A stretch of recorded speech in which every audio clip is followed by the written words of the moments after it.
Hello, everyone. Welcome, and thank you so much for joining us for the next session in our Creative West Capacity Building webinar series.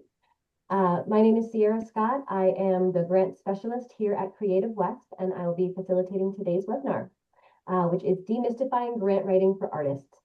We have an amazing panel who's going to give you some diverse perspectives on this topic.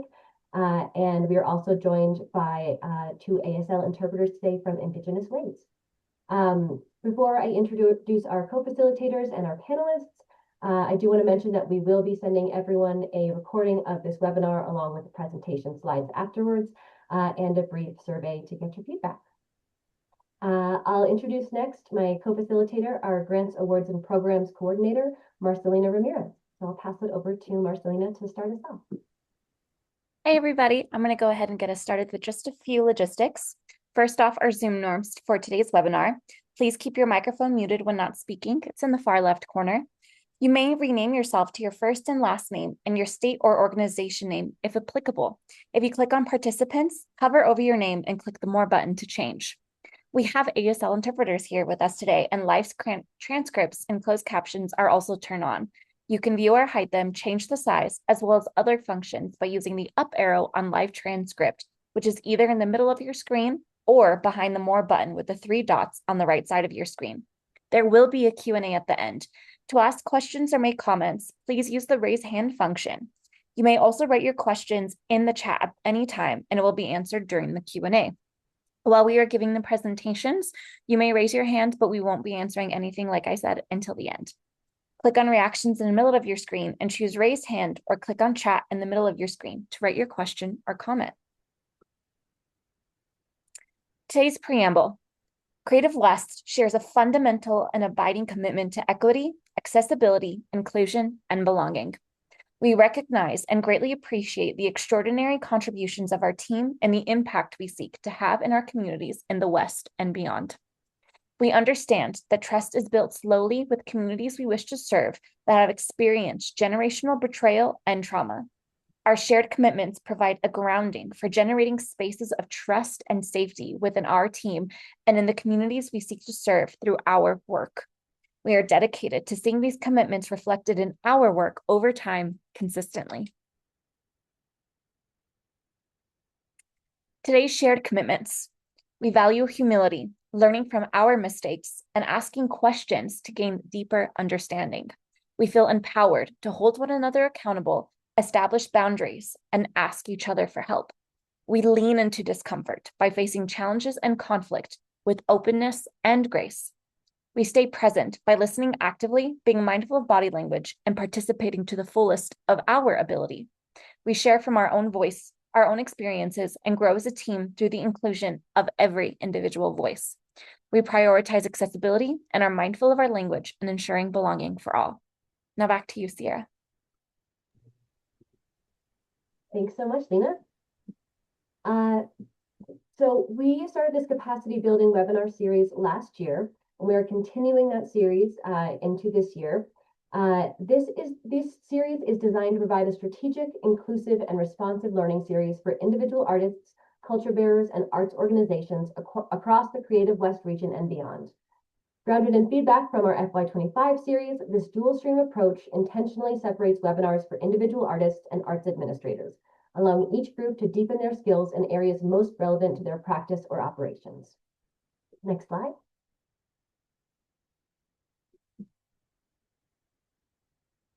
Okay, so today we are joined by 3 panelists who are going to bring some diverse perspectives on how to find and write successful arts grant proposals with confidence.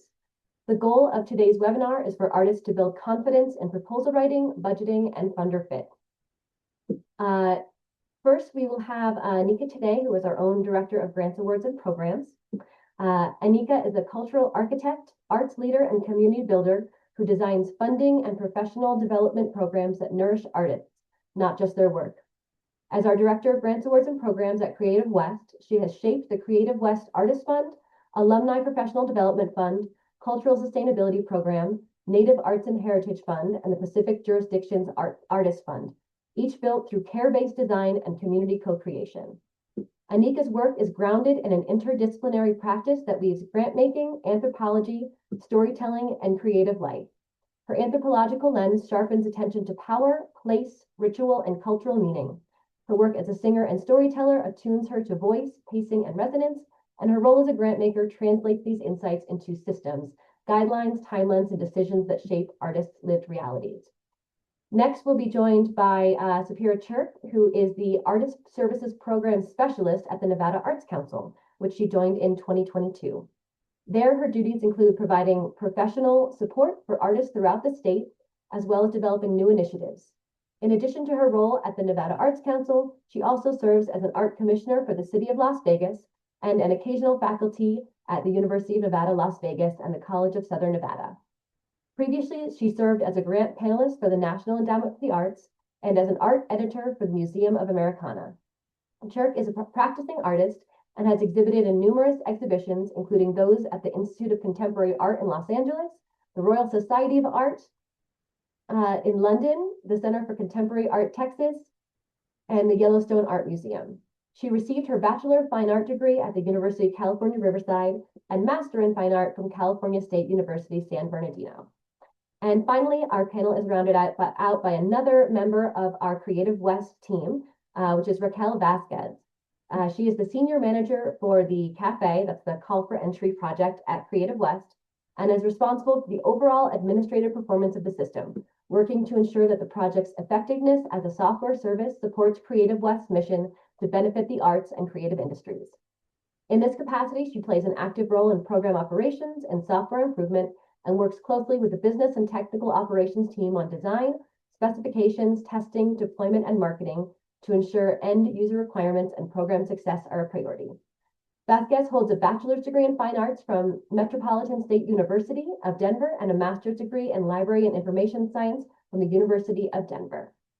She is the recipient of the IMLS Laura Bush 21st Century Librarian Scholarship and a member of Beta Phi Mu. So with those amazing bios, we have a lot to get to. So I am going to, without further ado, turn it over to our first presenter, which is Anika. Thank you so much. Thank you so much, Sierra. And hello, everyone. Great to have such a great turnout today. And let's get started. The title of this presentation is Reading Private Grants with Care, Clarity, and Choice. So those are our 3 C's for today.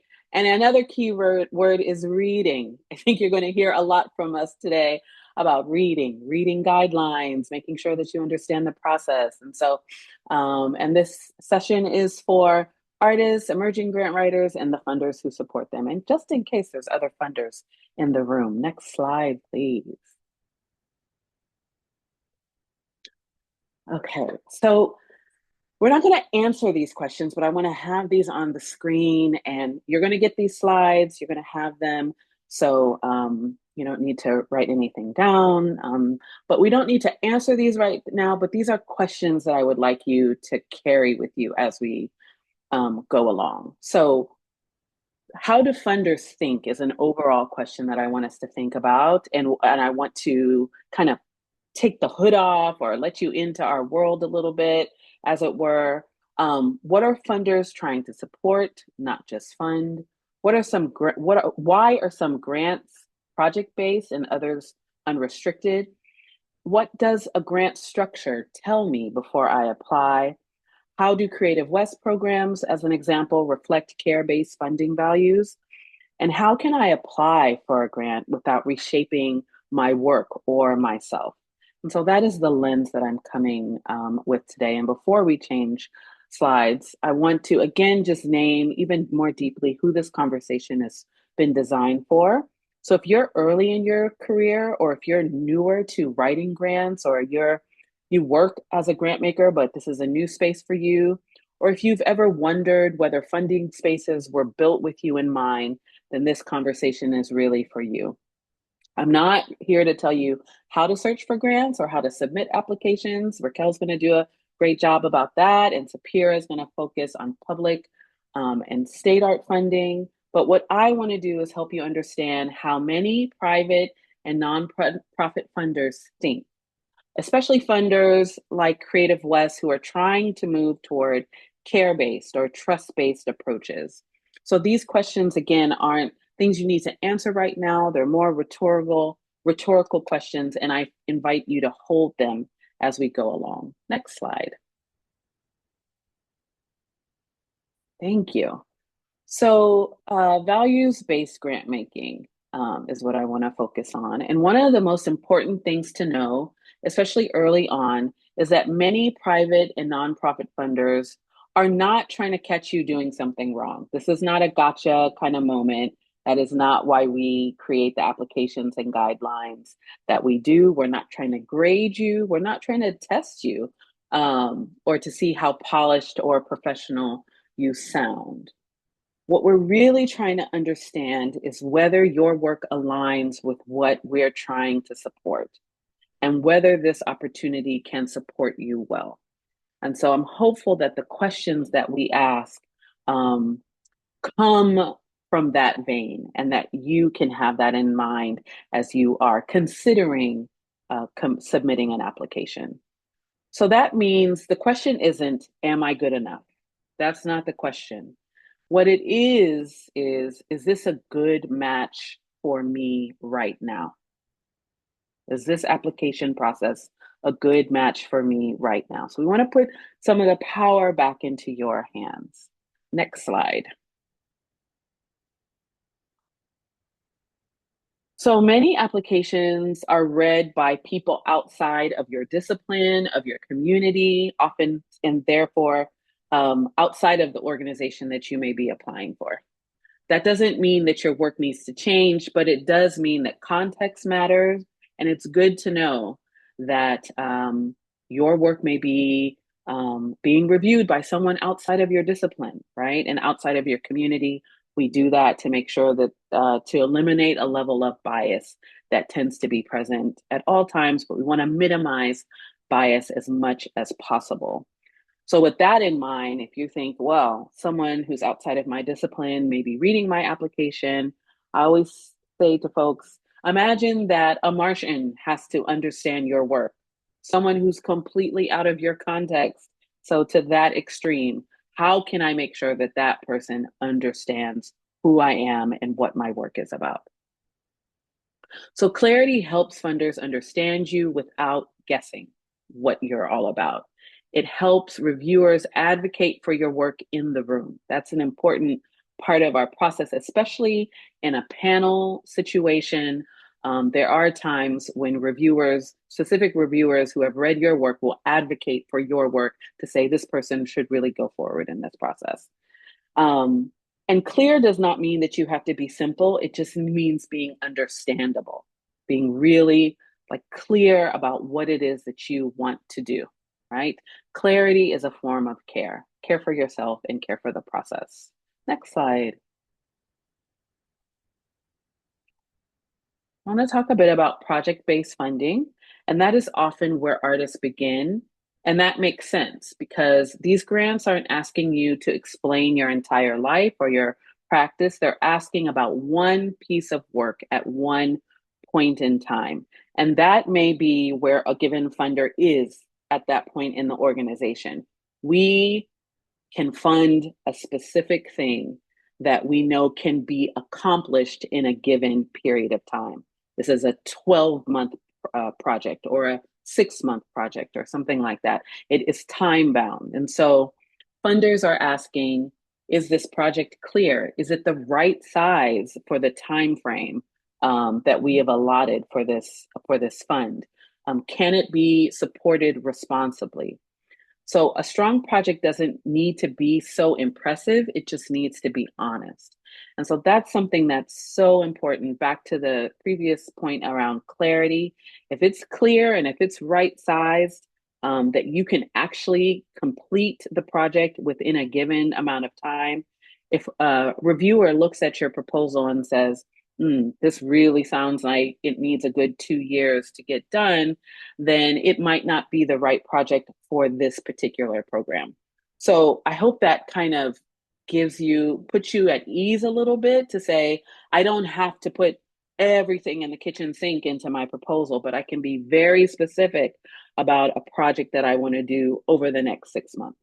And that is the right size for this work. And that is the more than likely the kind of proposal that is going to get funded if it feels like the right size. Thank you. Next slide. And then I want to talk a little bit about unrestricted funding, very different from project-based. So unrestricted funding reflects a belief that artists need room, not just results. And sometimes artists do need results. They need to get a project done. And sometimes having project-based funding helps you to get the thing done that you just can't get off your desk, or you can't finish that piece. And getting sort of bound by, or having the boundaries of a project-based program allows you to commit and be accountable to that, to getting that done. But unrestricted funding recognizes that an artist may just need room to think and to process. It recognizes that rest, that planning, and stability are critical components of creative work. So not every artist needs unrestricted funding right now, and that's not a judgment. You might not be right there. Again, it's about fit, it's about timing, and it's about care. It's not about hierarchy. And this is maybe a bit of a light bulb for some of us. Sometimes I think we often think, well, if it's project-based and they're trying to control my work, or if it's unrestricted, that's better. It gives me more latitude. I think we as Creative West are in a point as an organization where we're able to provide a lot of unrestricted funding. And that may not be, as you're going to surely hear from Sapira later on, that may not be in the state arts agency's wheelhouse or a local arts agency wheelhouse to do unrestricted funding. But it's just about knowing and making sure you understand what the application is asking for. Is it unrestricted? Is it project-based? Whichever one it is, how do I find my fit in it? Okay, next slide. So back to this reading, reading the structure. So funding structure is a signal. It tells you a lot, right? One of the most empowering skills you can build is learning to read a grant before you apply. And I'm sure you're going to hear this a couple of times tonight, but we really need folks to read the guidelines. We put a lot into it, and the guidelines are there when you discover an application at midnight and you can't reach us, but you want to be able to understand what it's all about and to be able to ask impactful questions when you do have send an email or attend an information session.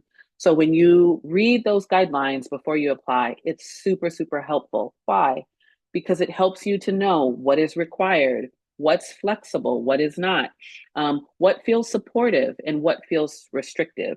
And as much as I know we all need funding and want funding, it will help you know that, is this a right fit for me or not? Maybe it might not be the best use of my time to apply for this particular program. So reading the guidelines is extra important. If an opportunity asks you to reshape your work or yourself, that's important information. There's a decision that you can make there. Is that where I am in my work, that I do want to reshape or reconstruct myself and how I approach my artistic practice? If that's where you are, then that might be a good place. But if you're not, you have the choice to not apply for that.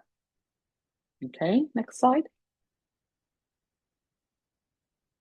Thank you. So at Creative West, as I mentioned, especially through the Creative West Artist Fund and some of the other programs that was mentioned at the top, we design programs around artists' lived realities. That means we're thinking about the sustainability, the care, and long-term creative life of the artist, right? Not just about what can be produced in a short window. That's where we are. That is where our funding structure is at this point in time. Structure is never neutral. We try to design it in ways that reduce harm and increase possibility. We aim not to be extractive. And what we tend to embed in our funds, I've seen a couple of our awardees in the participants list here. Most of our programs have some type of cohort structure so that you have the opportunity to network with other artists across disciplines, across geography, and so on. And because you never know when there's opportunities or ideas can come to life, to collaborate, to learn from. So networking and building community is a crucial part of where Creative West is. It aligns very deeply with our values. Next slide.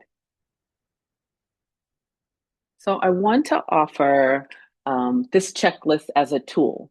And it's just about your ability to discern, is this the right opportunity for me, and where I am at this point in my artistic practice and my artistic life and my individual life.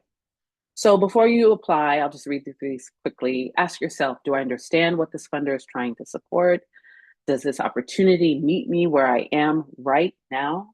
Is my request clear, specific, and realistic? And one way, I'll just go off the script a little bit. One way you can find that out is by getting someone who is not in your discipline, who's not an artist, to read your application. So I always say the auntie or the mom or the dad or whomever in your life who is not directly in your work, getting someone else to read your application, allowing them to ask you questions and to be able to say, I have no idea what you're saying here. Or, oh, I really get this, is a great way to make sure that your request is clear, specific, and realistic. Another question, does the structure support my work or does it ask me to reshape it?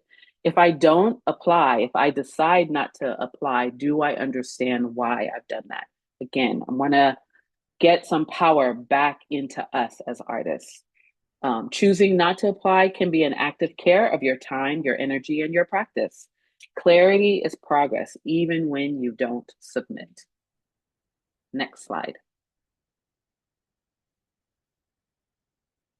So I'll close this, especially if you are early in your grant journey. I want to say you belong here. You might have a lot of questions about fit and about learning how to read grants, and just want you to know that that is a skill that you build over time, right? And if you have the opportunity to be mentored by a more seasoned or later in their career artist, you want to reach out to us with questions. But the reality is, reading grants is a skill that you build over time. So even if you decide not to apply for a grant, it's good to just read one. It's almost like reading a job description. You might not apply for a job, but you'll read it and it gives you an understanding of what that organization is looking for, what their values are. The same with reading a grant, reading the application and reading the guidelines. And once you understand how opportunities are designed, the next step is learning where to find them and how to submit. But I know before that, we're going to be talking about another example of state arts agencies and their work. And I think I have one more slide there. I just want to make sure that you know, I know we're going to have limited time for questions. So there is an FAQ that I put together of some questions I thought you might ask. So I think there's a link in the chat, thank you, with the document. And so you'll be able to click there and go right to the FAQ that I put together for you. And that is my conclusion. Thank you so much. Thank you so much, Anika, for starting us off. That really wonderful grounding information. I think that's a really great place to springboard into Sapira's presentation. Sapira, coming to us from a state arts agency, is going to give us a lot more foundational information about public granting. And I know that she works specifically with grants for artists as well. So thank you again for joining us today, Sapira, and I'll turn it over to you. Thanks, everyone, and welcome. My name is Sapira Cheuk, and I work for the Nevada Arts Council as their artist service specialist. So I don't actually work in the grants team, but one of my grants definitely support all the project that happens in the state. So a couple of topics that we're going to go over today. First of all, what are state art agency grants, and then where can you find them? And then we're going to go over some general writing tips for artists. You're going to hear this a ton today, is to read and to understand what the grants offering are. So let's get started. So state art agency grants. So what is, first of all, a state art agency? So a state art agency is often a government body created by state legislation that ensure every community in America receive cultural, civic, economic, education, and health benefits of the arts. This is the definition by the National Assembly of State Art Agency, and you can find your state art agency in that link, and you'll get the PowerPoint in the chat in a little bit. So they can have a lot of names. Your state art agency can have a lot of names. So my state art agency that I work for is called the Nevada Arts Council, but that department could be under like museums. It could be arts and museum. It can be called a commissioned. It can be, we're under tourism. So we're under the umbrella of tourism and cultural affairs. So it could be in a lot of different places. It can be called a lot of different things, but you'll be able to find yours in the directory there. And now, what are state art agency grants? So every grant program is different from agency to agency, and agency often have multiple grant opportunities. Some agency will only grant to organizations, so they may not have opportunity for individual artists to receive grant, like California. California Art Council only grants to organizations. They specifically do not grant to individuals. And then other agency will have both. They will grant to individuals and or organization. And I want to just mention, if you find that your CR agency, we'll go over this in a little bit, does not grant to individual, you want to see who they're granting to, and if those organizations offer grant opportunities through them. So they might be getting money from the CR agency and then re-granting to their specific to their specific constituents or communities. Okay, so next is, how do you find the opportunities that's right for you? So first, again, you want to find out where your state art agency is. You can find it at the link here. And then you're going to locate their list of grant opportunities online. This should be really, really easy. You can even just type in your arts agency's name and add grants in the search bar, and it'll usually populate the page. And then here you're going to review each of the opportunities. We're going to go over some. We're going to look at some case studies in a little bit. And I said specifically here, review each opportunities that your state art agency offer, because at first glance, you may be like, oh, these are all for organization. This doesn't apply to me. Or like, oh, this is like a project grant for something else. But I always advocate for artists and community members to kind of know what funding is available to you, because you never know when those programs would actually apply to you, or you can help out somebody in your art community by saying, hey, there's funding at the Art Council, not for me, but for you. Maybe this opportunity is right for you. I've had many instances where let's say a business owner wants a mural, but they're not a nonprofit, they're not the artist, so we cannot grant to them, but they can partner with an artist. They already have an artist, and the artist can apply for funding to help make this project a reality. So there's lots of different ways to utilize the opportunities that are available. Okay, let's see. We're gonna go to, oh yeah, and then another, I already mentioned before, like if your agency doesn't grant to individuals, you can look at what are their re-granting. We call it re-granting. So we will offer grants to an organization, and then the organization can re-grant that to those individuals. And you should kind of like keep it might be a little bit advanced if you're just starting in applying to grants, but it's good to like just keep an eye on who's getting those grants and how that money is funneled through our community. Okay. It is not advancing. Okay, there we go. So we're going to go through a little bit of a case study. Let me pull up some pages for you. Okay, so here we have, I hope you can see it, we have the Arizona Commission of the Arts, and this is their main page, and right away you can see where all of their grants are available. It'll just probably be right there in the menu, and you can look through all the grants that they have to offer. And usually they'll say like if it's open right now, if it's closed, looks like a lot of their grants are already closed.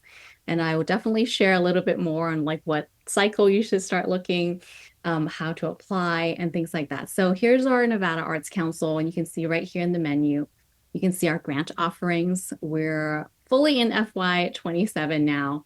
And then additionally, there'll always be a little bit of resource for you to look at to see like what is available to you for us to support you in your application. Okay, last one we're going to look at just really briefly is the Utah. See how like all our names are different? So we have the Nevada Arts Council, the Utah Division of Arts and Museum, the Arizona Commission on the Arts. So we all have like different names, but understand that those are all state art agency that may have opportunities for you. So you can see that right here, we have grant opportunities, and you can see right away FY26-27 Operation Support Grant is closed. As a government agency, our funding cycle, you have to plan a little bit far out. So it's really good to keep an eye on when our cycle open and when it closes and plan ahead. Again, you can look at all the opportunities that they have on these websites. So we have project grant support. And you can look through all of the guidelines that are available. All of our guidelines are different. And I'm going to go, this leads to my next tip, the grant writing tips for artists. Oh, you can't see them. I'm changing slides without changing my screen. I apologize. Okay, here we go. So grant writing tips for artists. First is read for understanding. Second is ask for clarification. And then write for comprehension and seek feedback. So read for understanding. You're going to hear this again over and over today. Every grant is different. Even the same grant can have different policy from year to year. So don't assume that because you're familiar with a state art agency grants that they're going to be the same every year. One example is we never allowed curation as a project grant, but we changed it one year and made it available for artists to apply funding for curatorial projects. So we can change those policy very quickly. And even now, there might be some policy changes to project grants that we're waiting to get clarification on. So things can happen really quickly. It's really good to make sure that you review each and every opportunity that you're applying. Again, eligibility is the boundary, as Anika has mentioned. And, I know I'm a visual artist, so like reading is like, for me personally, it's not my thing. I don't like it. I have to do it. But it's very, very important.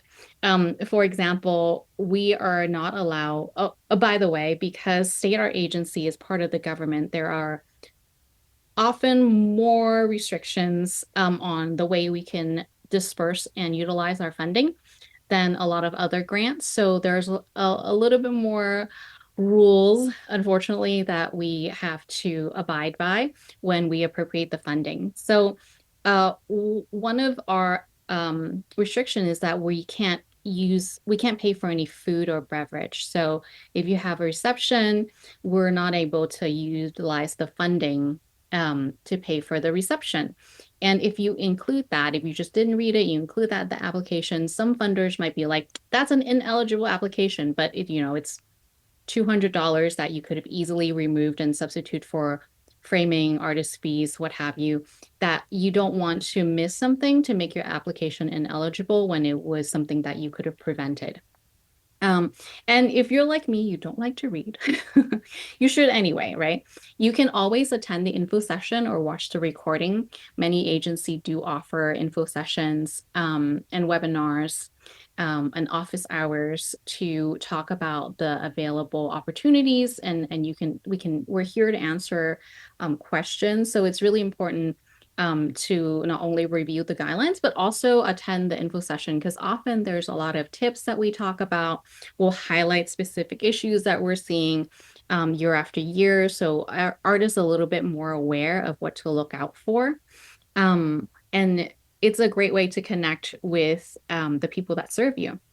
All right. And then in addition, like review the available grant resources. We just went through some websites. I don't know if you saw, once you click on that grant menu, after available, grants opportunity, right underneath is resources, FAQs for artists. Those have a lot of valuable resources for artists that are just starting out. So for example, with the Nevada Arts Council, we have best practices, grant writing tips. We even have webinars on how to photograph your artwork if you don't have like professional photographs done for your paintings or your sculptures.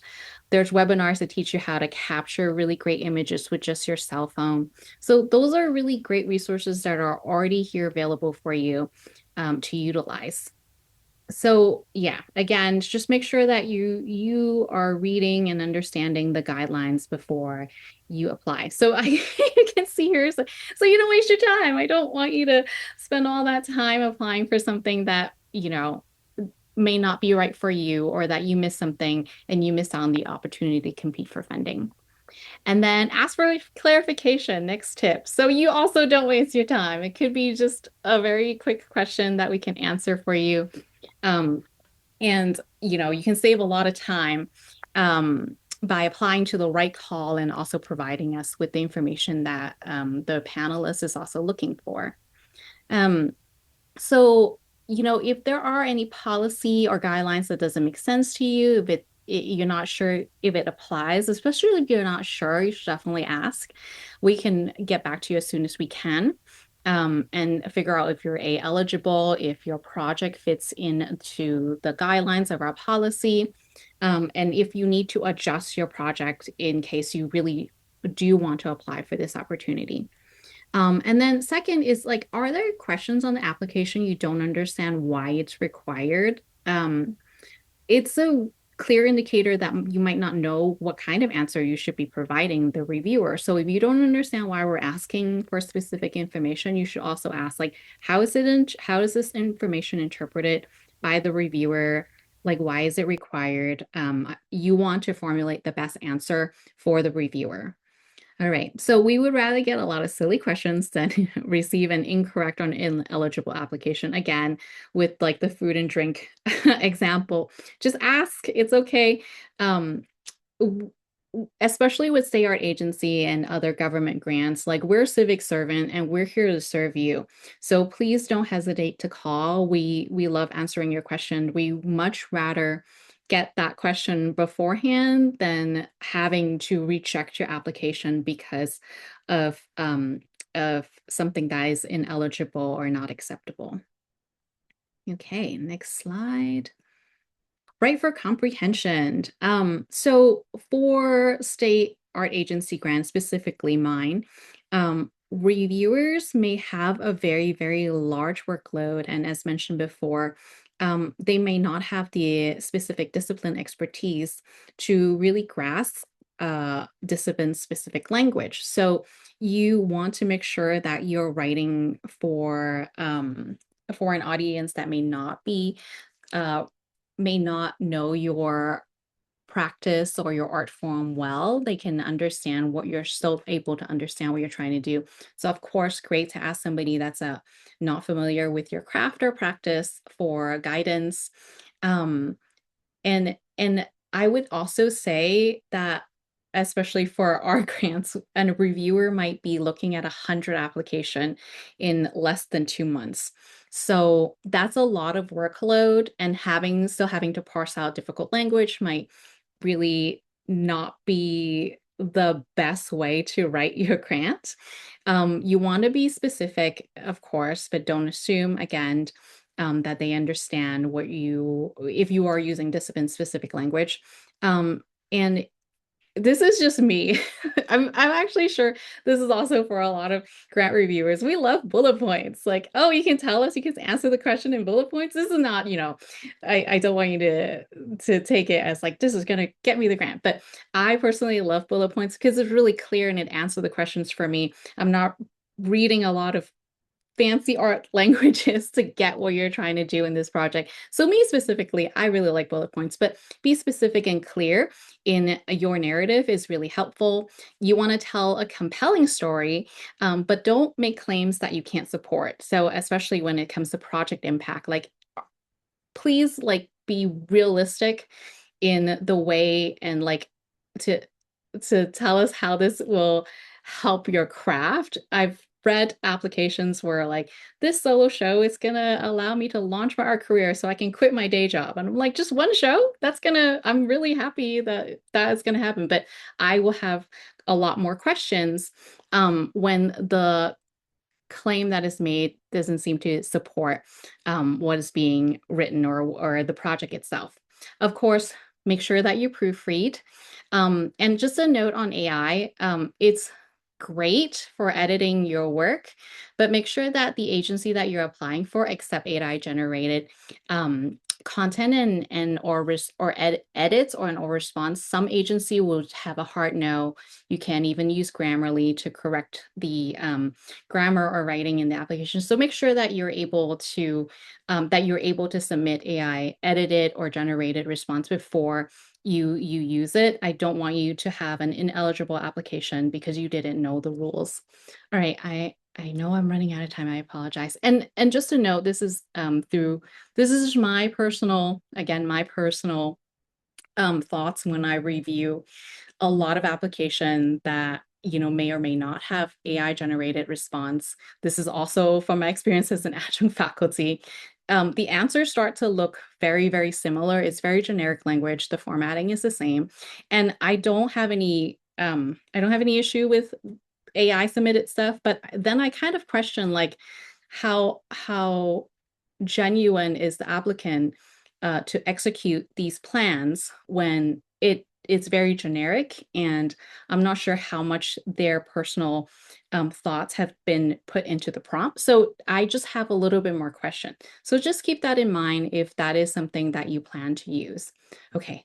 All right. So last thing is ask for feedback. Make sure you ask for feedback throughout the writing process, especially if this is your first time. And Anika also already shared that you should ask for feedback from people that are not in your discipline and also in your discipline, especially with like folks that have received this grant in the past. Many state agency announce a list of their grantee. So you can reach out if you see a name that reach out to them, see if they are able to help you. And then also ask for feedback and notes from the reviewers. It's really, really helpful, even if you receive the grants, because there's always going to be comments and things that you did well, sometimes things that you could improve on. So even if you receive the grant, it's always, always, always great to ask for notes and receive feedback from the review itself. And then lastly, it's most likely not you, it's the pool. We want to fund everybody. Unfortunately, we're not always able to do that. So please don't feel like if you didn't get it this time. It's definitely not you. There's just a lot of people that are also applying. And also we do cycle our panelists, so we don't always have the same panelists with every grant. So you never know. One panelist might really like your project, one panelist might really not like your project. So please keep applying. And yeah, thank you so much for having me. I think that's my time. Thank you so much, Sapira. That was a lot of information in a short time. We super appreciate it. Okay, we will move on to our final presenter of the day, which is Raquel, who will give us some perspective from the submission side. Raquel, I'll turn it over to you. You're on mute, Raquel. Can you see the image? Or Yes. do you need me? Okay, so you can see the whole screen. I just want to make sure. Yep. Okay, great. Thank you. All right. Thank you so much, Anika and Sapira, for just being so generous with your information and your expertise on grant writing. That was a lot to take.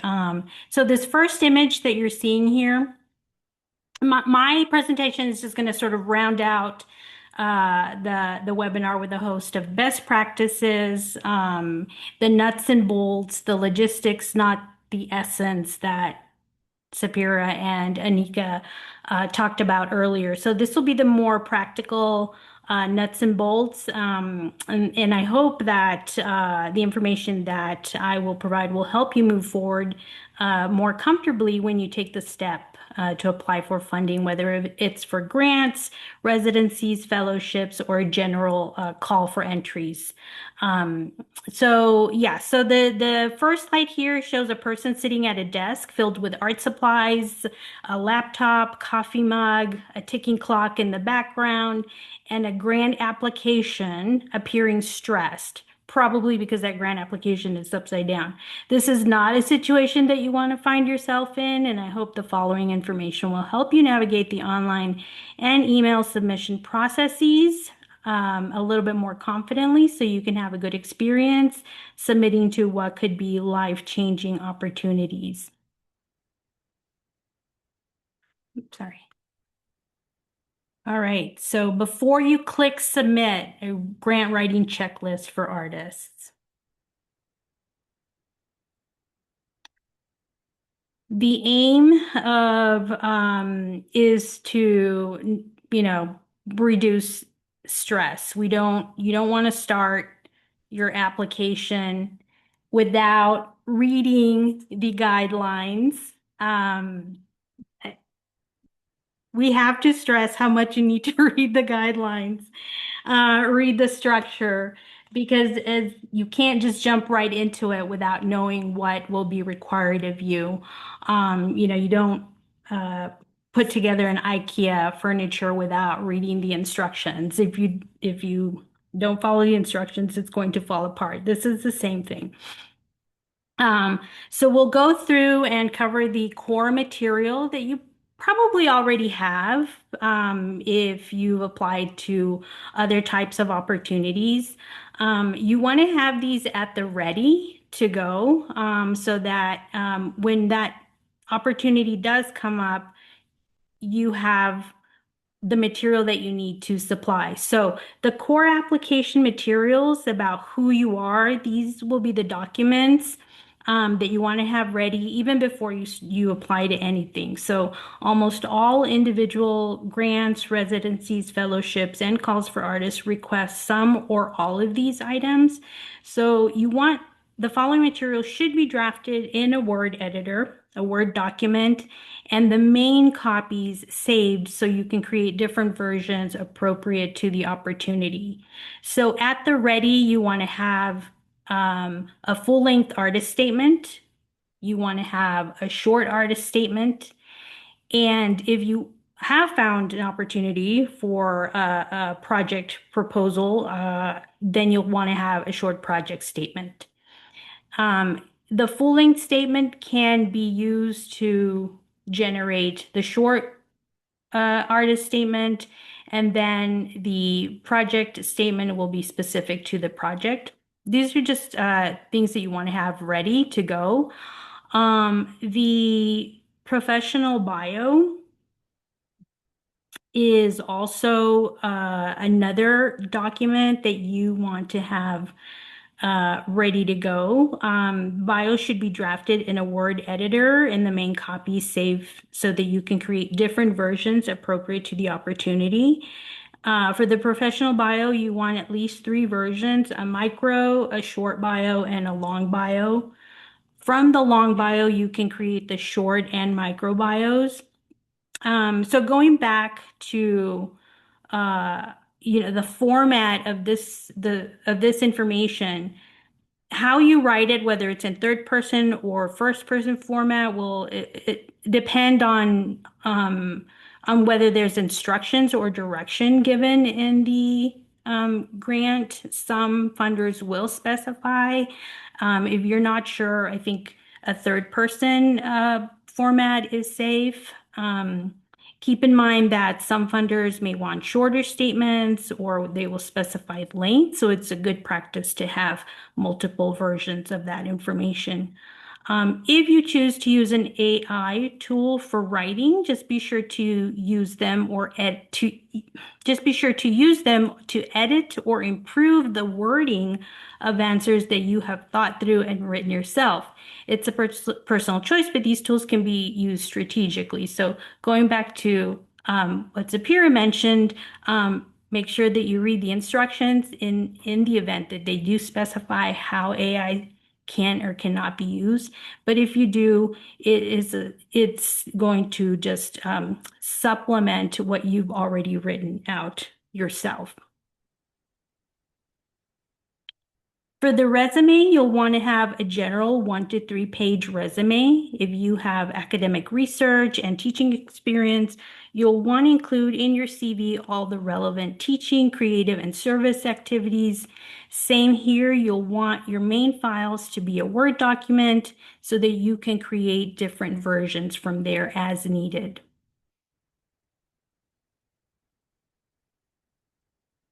You'll want to take a headshot photo for when you receive the award and they want to display your picture. So that's always good to have on the ready because it will come in handy on multiple occasions. The headshot photo can be an 8x10 JPEG at 300 DPI, which is a pretty large file. And then you can resize to a smaller file or version as needed. Another item that fits in within who you are is your list of references. So these are the individuals who can vouch for your creative practice and speak to your professional background. It's good to be mindful of their time and give them plenty of lead time to write your letter. So when you do reach out to them, specify the format that you need the letter to be in, either a Word document or a PDF. Again, you will have read the instructions or the directions, the guidelines for the grant or the application process, and you'll have that information. So you will identify 2 to 3 people for letters of support, give them at least 3 weeks notice, and don't forget to share the project summary so that they understand what you're applying to. Lastly, in the who you are category and the material, this core application material, another thing you want to make sure you have is a professional email address. I've dealt with a lot of our artists and users, and there's some really wacky email addresses.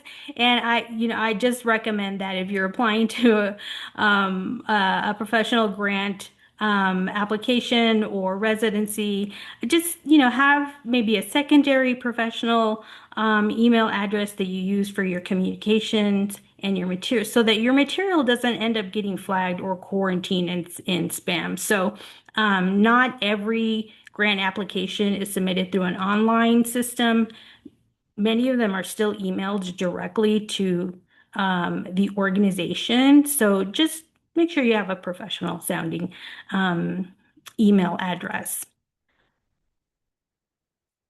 So these are just the core application materials that you either already have or want to have ready for any type of opportunity so that you're not scrambling at the last minute, trying to gather this material and then miss out on the opportunity. You also want to have this information organized in a structured folder somewhere that's easy to access. If it's on the cloud, that's even better because then you can apply to something while you're traveling or out of town, or if you're just not home. So having it organized in an easy and a quick access location is good practice.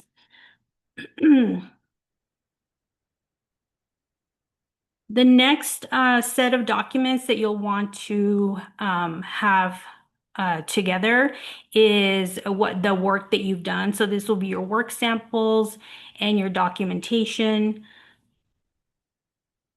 You want high quality documentation of your professional practice. So use professional photos or recordings of your artwork. I don't think we have to tell you all, but make sure that you don't have any distracting backgrounds or poor lighting, skewed framing, posing. Some people have they're posing with their artwork. Unless it's part of the art, you just want to really just focus on the artwork. A minimum of 20 images of your recent work is recommended. High resolution, preferably 300 DPI, and saved as JPEG files. Once you have that set of 20, then you can pick and choose from that set whenever an opportunity comes up. So those you'll have ready to go. And within that, or in addition to, you can have a mix of work in progress, studio shots, and installation shots. JPEGs are typically the standard for submitting via email or online. Some applications may accept PNG files or PDF pages. So again, this is where you need to read the grant instructions, because they will have a section that specifies the technical specifications of how they want the material to be submitted. Every funder, again, will have their own submission requirements. There's no set format. Everyone will be different. So having this material ready to go, you'll be able to adapt for each of the different kinds of opportunities you're applying to. You'll be asked to name each file a certain way. That is sometimes also another challenge. I saw one grant application that asked for files to be named with the artist name, the artwork title, the medium, and the size within the file name. So, unfortunately, these are things that you have to navigate, and you don't want to find yourself, at 11:55 before the submission deadline, trying to figure out how you're going to get a 300 characters into a file name. So again, read carefully and do the best that you can with some of these kinds of particular problematic instructions that you might run into.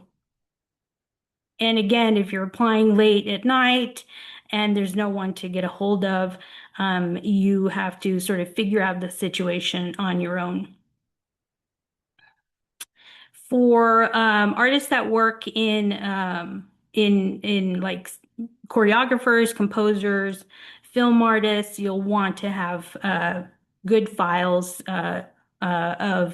save your files in MP3 or MP4. You'll want to have external links, preferably to Vimeo or YouTube or SoundCloud accounts. If you have your artwork on those platforms, just be sure that when you're sharing the URL or the link, either online or on an application form, that the file or the video will be accessible and not behind a password. Make sure you use the share option on that Vimeo or YouTube or SoundCloud, and now not the URL. Don't grab the URL from the web address. Sometimes those don't actually work because it wasn't the actual like share option for the link. So just be careful with that. Your YouTube, Vimeo, and SoundCloud accounts, of course, you want those to be professionally set up. Try not to include like personal videos in there. Have a separate account for that, and just keep it solely for your art practice. All right. So you'll want to document your artwork using a variety of media or what is appropriate to your type of work. For visual artists, that's JPEGs. Have that set of 20, at minimum 20 recent artworks saved as a JPEG file. Make sure they're saved for the web. It makes it a smaller file, and it makes that JPEG able to be used in an email or in an online form. Of course, your written work needs to be with clear formatting, double spaced, or whatever the instructions were. Typically, PDFs are the gold standard for documents. They're the one file that almost all platforms can open. Your video and audio should be professionally edited. When applicable, prepare both a full length video or audio, and short versions. Some applications will only look at the first few seconds of a work. They will not view your whole film. They just do not have time for that. All right. Again, read the instructions, because for written works, the funder may ask you to combine literary work or poems or a script into one PDF.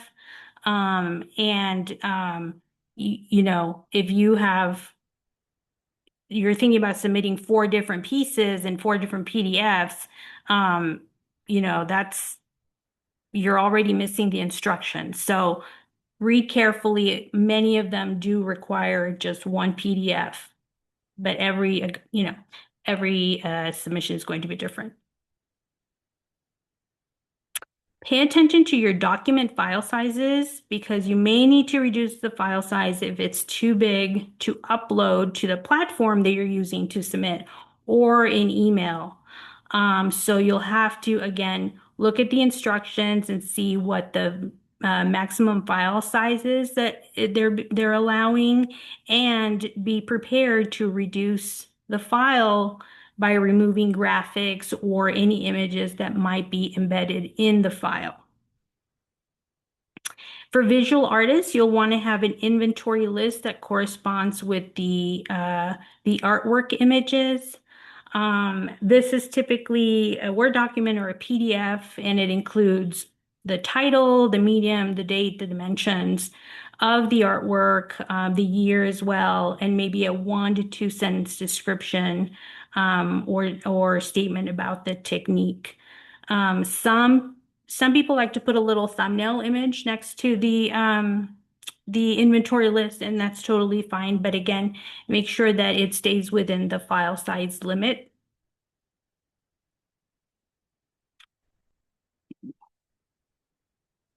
Technical specifications for media. So I'll just reiterate that accepted file types are typically JPEG, PDF, MP3, MP4.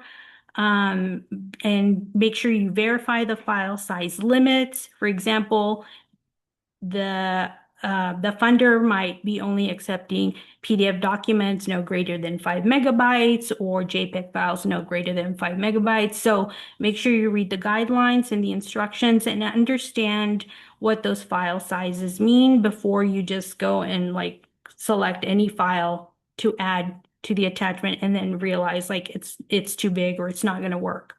Follow any file naming conventions. Again, you can stick to something that's standardized, like last name, first name, and then a number, a sequential number, or read the instructions, because they might have a specific way that they want you to name a file.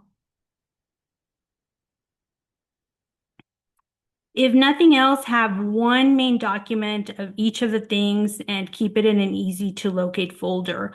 If you only have, one artist statement, okay, that's fine. Have it in a place where you can locate it easily, and then you can, make a shorter version from that. Keep your JPEG files, whether they're like the raw file or the TIFF file, so that you can make smaller versions from the main file as needed. Okay. All right.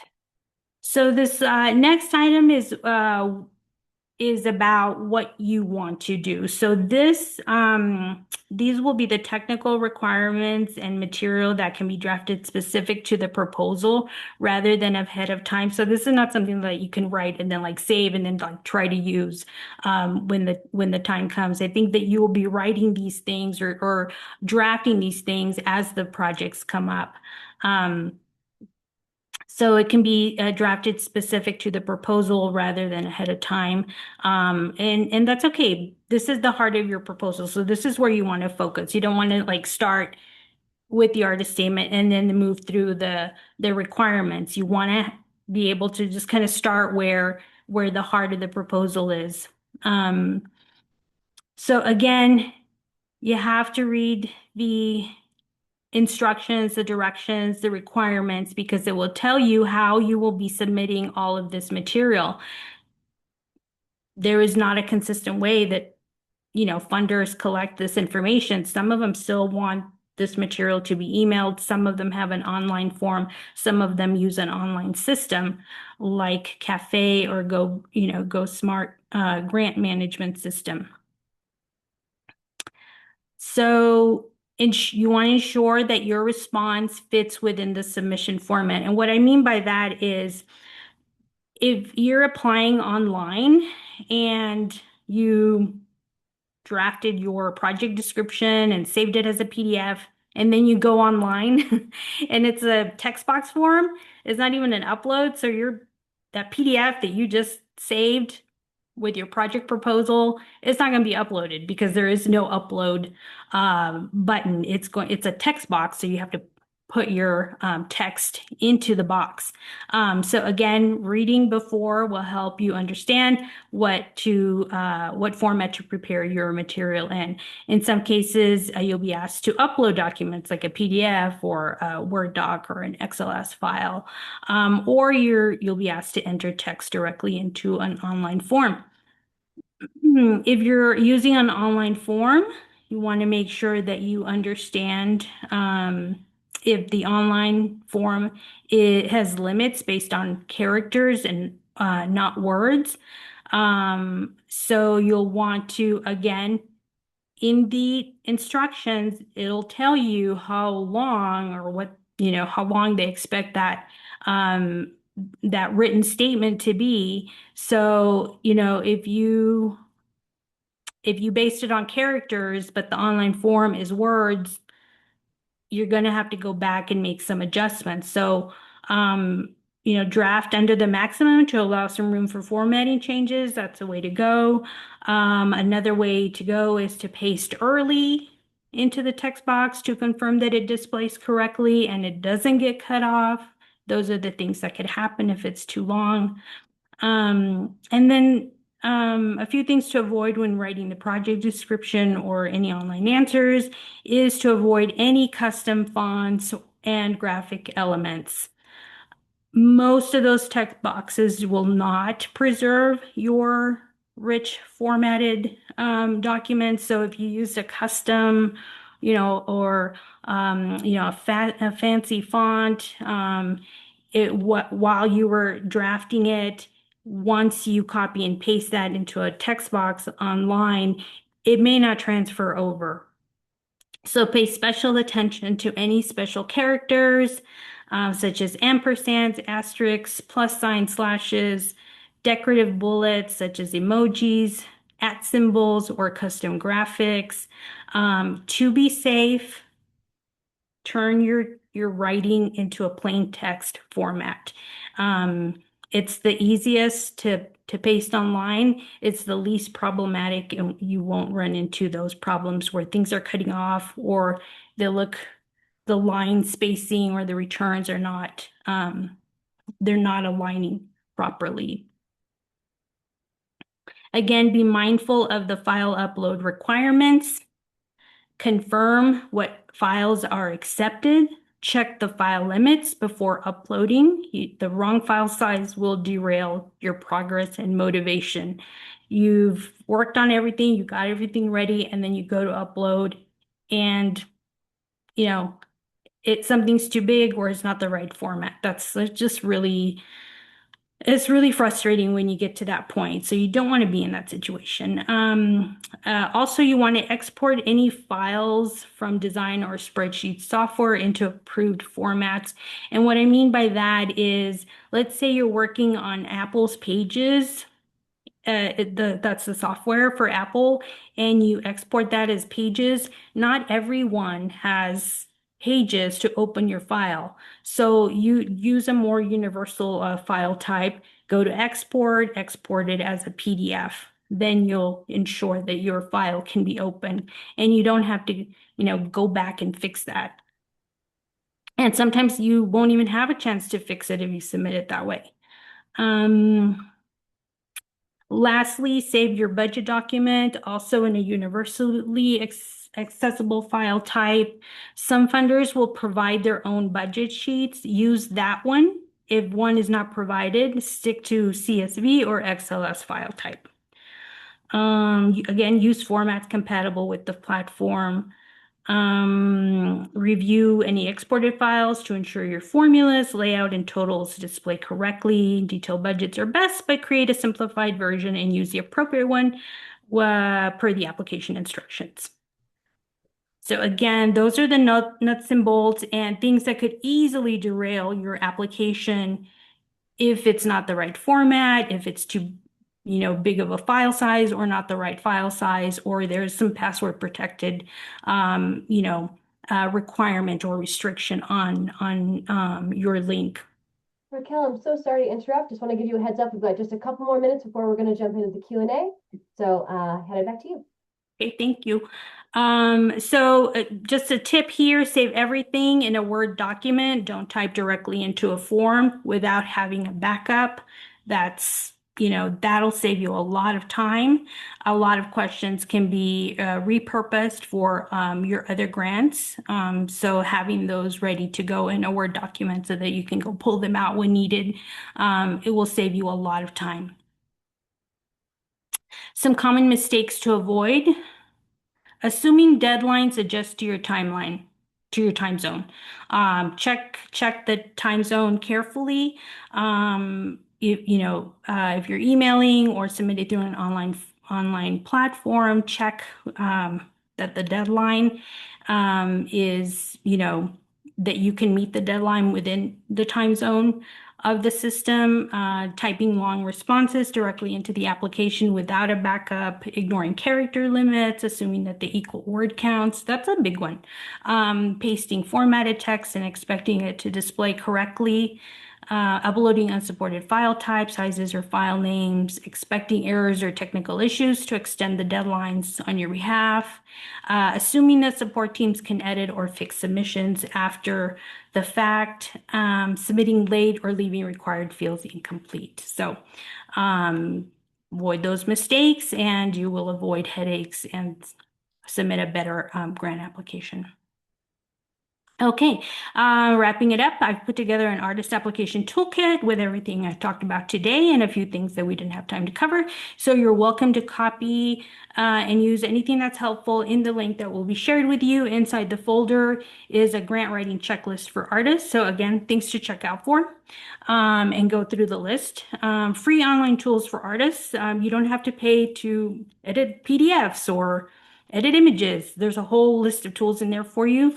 An art opportunity tracker. So when you start applying to these art opportunities, you can just go in and check, put in the art opportunity you applied to and see it through to the end and keep track of what you've applied to.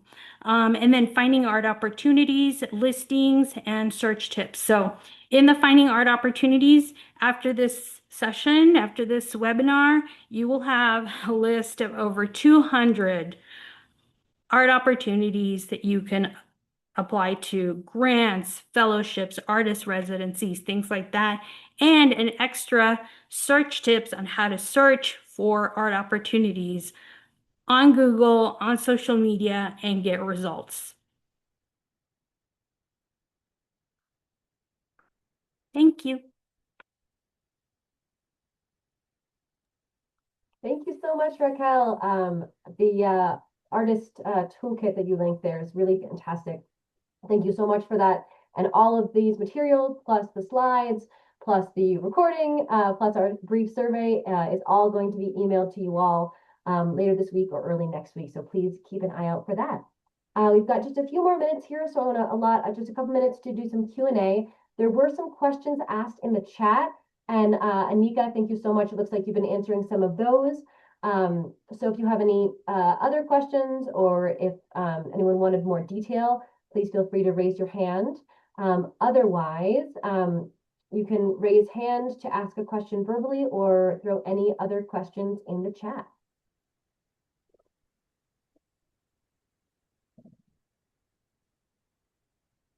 I think that all the ones that were already in there were answered, but give me a heads up if not. Sorry, there a lot of them were like quick answers, so I thought I would just answer them. And I don't know, Sapira and Raquel, if there's anything of those answers that you see a little bit differently. But I do want to, while folks are thinking of maybe a question or two, um, Sapira's point about liking bullet points. I just want to encourage you to, like, I would say I don't love bullet points in a narrative response. And so these are the things that you don't have control over a lot of the times, but that's a great question to ask a specific funder. Do you all prefer a paragraph? Do you prefer, if it's a timeline, I'd love a bullet point, but if it's a narrative explanation of your project or the work that you're doing, I might differ on that. So that's just like the challenge that we have, that there might be differing points of view, but where we would agree is like getting to the point, cutting out verbose language, extra words like in as much as in the beginning, all these types of phrases that are really just extra words that take up space, just kind of jump right into it, I think is an area that we can agree on.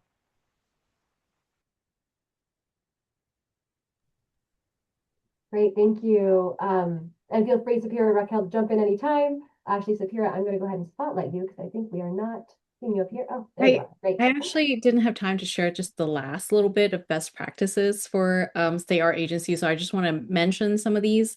So one is definitely start early, plan ahead, because our many of our grant cycle is the fiscal year previous. So right now we're looking at FY27 and we're opening applications for all of FY27. So the second half of this year and the first half of next year. So make sure you're planning early, make sure you're not, calling us, I need the money in 3 months. I'm like, I'm sorry, that grant closed 7 months ago. So make sure you're planning early. Sign up for the newsletter. Sometimes it's the best way to connect with us whenever there's updates, additional opportunities. Make sure you're getting on our email list. It's usually the most reliable way to get updates and information. And then lastly is to participate, like come to the office hour. You're all here in this webinar. That's great. Come to the info session. Tell us what you like to see in our program, in our listening session. We always love feedback. We are here to, like, especially government agency, we're here to serve you. And then also sign up to be a panelist. Many of the programs are looking for community members to participate in that review process. So don't be afraid that, you're not experienced enough. We love people from all background and all experience to do that. So make sure you're looking at other opportunities to participate.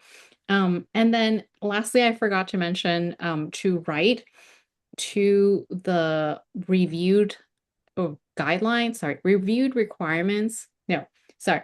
It's the rubric and also review criteria. So many state agency will actually publish how they're evaluating your response. I'm going to just link this one that I found in Arizona. This is a while ago, so it might not be current, but many of the state agency, their process and how they evaluate is really transparent. So there's actually a rubric that guides the panelists on how they evaluate your answers. So if there is something like this available, make sure that you're reviewing it and then formulating your response based on those rubrics. Great. Thank you, Sapira. I have a question that I'm going to direct to Anika. Does Creative West offer feedback after the grant cycle has closed if denied? Absolutely. We thanks for the question, and we make it a practice, especially in the past few years, that every applicant receives constructive feedback. In fact, when we do our application reviewer orientation, when we onboard application reviewers, we speak to them about what a constructive comment is, and that we will be sharing that directly with the applicants. And so that is a practice across our individual artist programs. Great, thank you. Let's see, when applying for grants, what if you don't have a mentor or anyone to check your work, such as essays or body of work? I'll leave that up to any of our panelists who want to jump in there.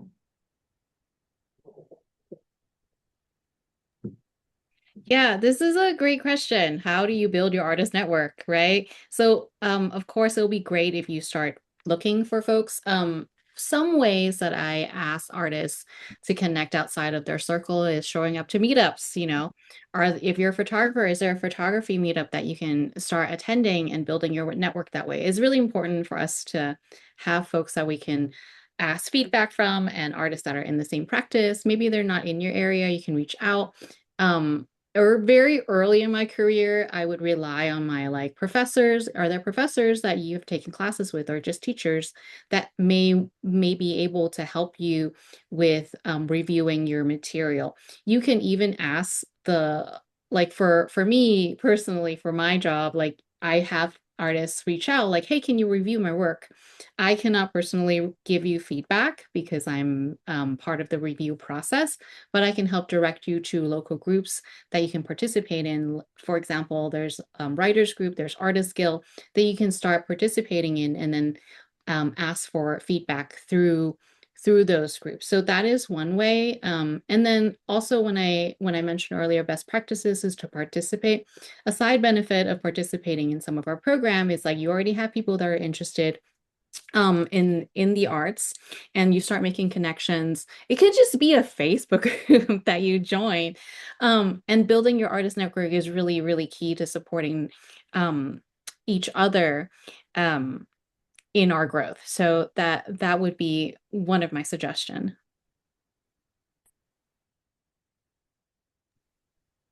Great, thank you. Anyone else want to comment on that one? Actually, we are just about at time, so I'm not sure there's a lot of other great questions that are happening in the chat, and thank you all so much for your participation here. This is such a big topic, and we welcome all these questions. We are also always here as a resource, so please feel free to reach out to us, to our grants, awards, and programs here with these questions or any other questions you have.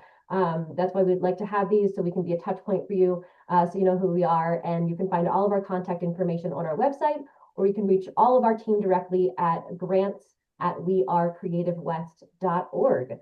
So I'm going to just wrap us up here. Okay. As mentioned, all of this fantastic information is going to be sent to you. Please also join our currents newsletter. I know that a lot of our panelists have talked about joining the newsletter. That's really the best way to keep up to date with some of the opportunities from both our organization and state art agencies and other organizations. So I'm going to put the link to this in the chat here.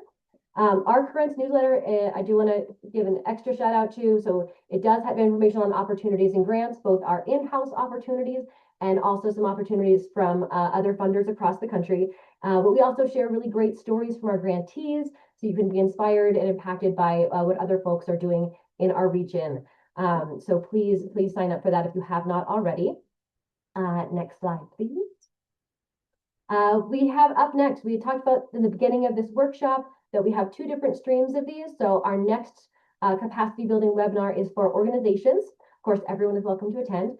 It is on February 10th, and the topic is community outreach and engagement in complex climates, how to connect with underserved communities using equity-driven outreach strategies. And then after that, the next month is another one in our artist stream. That one is going to be on March 10th, 2026. Contracts, pricing, and artist self-protection.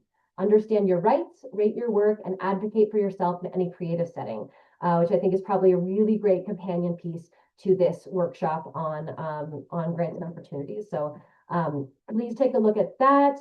You can sign up for all of those at our website. If any of my other staffs on here can put a link to that in the chat, I would appreciate it, to sign up for other webinars. And next slide. And that's all. Thank you so much for your participation and for attending. And like I said, please feel free to reach out to us anytime, grants@wearecreativewest.org. And thank you again to all of our panelists, Anika, Sapira, and Raquel, and to Marcelina, my co-facilitator. Thank you all so much. Have a fantastic day.